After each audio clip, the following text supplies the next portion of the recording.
Good morning. Welcome to Thought for the Day. We're talking today about how God interweaves our lives with others, and that creates His story or our history.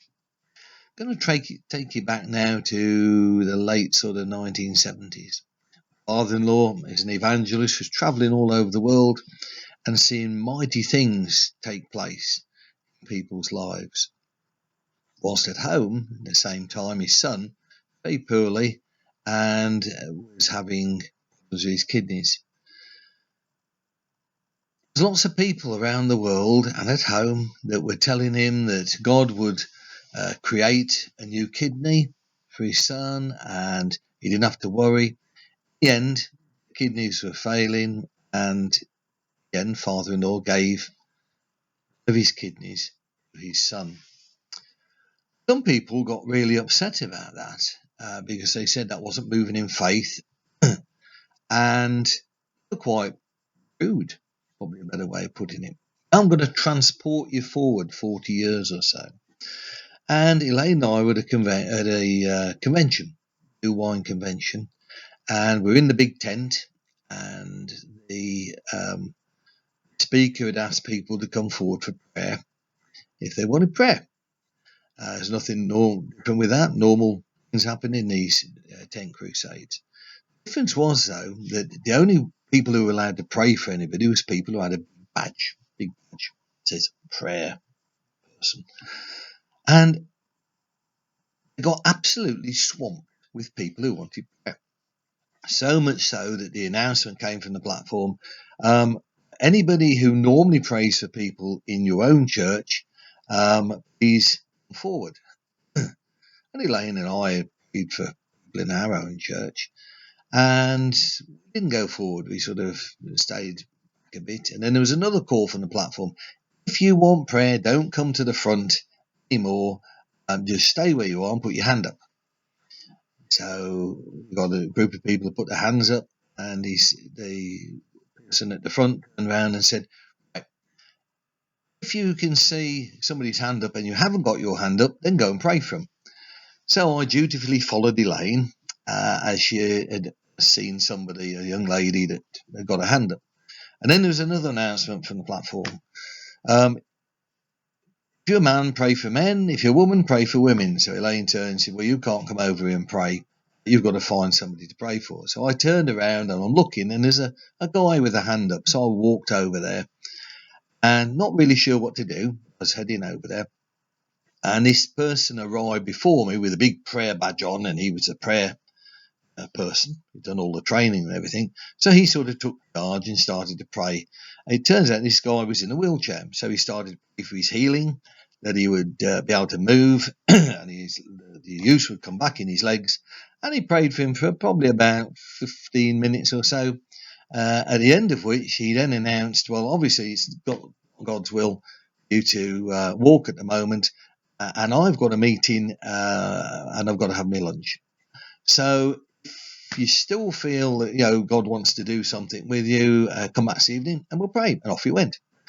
That left me on my own, and I was standing there, and I noticed there was a young lady behind this gentleman. I just sat down by the side of him and I said, well, what do you want prayer for? He burst out crying. She burst out crying. I went, wow, what have I done? He turned around and said, well, she turned around and said to me, she said, well, he's going to die in a few weeks. Okay. He's only got a few weeks to live, and we really want to lose him. I said, okay, well, I need more information on this. Why is he going to die in a couple of weeks? What has he got? She says, well, he had a kidney transplant 5 years ago. And we were told they only last for 5 years. And 5 years is up in a few weeks. That's the reason we came to this meeting, was to get God to heal him or do something with his kidney. I said, well, who's told you about this 5-year thing? Oh, we were told when we were at the hospital, and various other people have told us that generally kidneys last for about 5 years, and his 5 years is up. And I said, well, I'm going to tell you a story about my father-in-law, My brother-in-law. I said, my brother-in-law, 40 odd years ago, had renal failure. He was given a kidney in the end by his father. I said, now, a kidney has been in him for 40 odd years. It hasn't packed up. The transplant hasn't rejected. The transplant hasn't given up. But what's probably more miraculous is that although 40 years ago, actual kidney that's in there is probably, and it was probably about 89 years old, 88 years old. He stopped crying and they were listening and they looked and they said, really? I said, yeah, that's wow. So we prayed and they were so excited and so comforted by that knowledge, and they were just jumping for joy. He wasn't really worried about walking; he was worried about dying. And it was there's lots of things to come that you could take from that. That I'm not going to go down that road because there's something else as well. When we got back from New Wine, I went over and I spoke to my father-in-law, and he was in home at the time. And we were talking about things. I was on my own with him. And I said, Peter, I've got something to tell you. I said, you remember 40 odd years ago, when you were preaching and that, and there's a problem with Jonathan and you gave him his kidney, and all these people were a bit upset. He said, yeah. And I explained what had just happened. He started crying. That's virtually a miracle in itself because father-in-law doesn't cry. Well, he probably does, but certainly not in front of people. And he sharing with me that for years questioned God, why my son not got healed. It is now you've answered that question.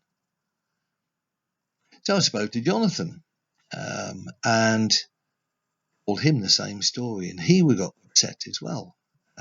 He got very emotional. And he said, I've been thinking for the last 40 years that God didn't love me enough to give me a brand new kidney. Because people around at the time, from all over different parts of the world, were telling him and his father that God was going to provide a new kidney. God had the ability to create a brand new kidney. And that's true. God has that ability.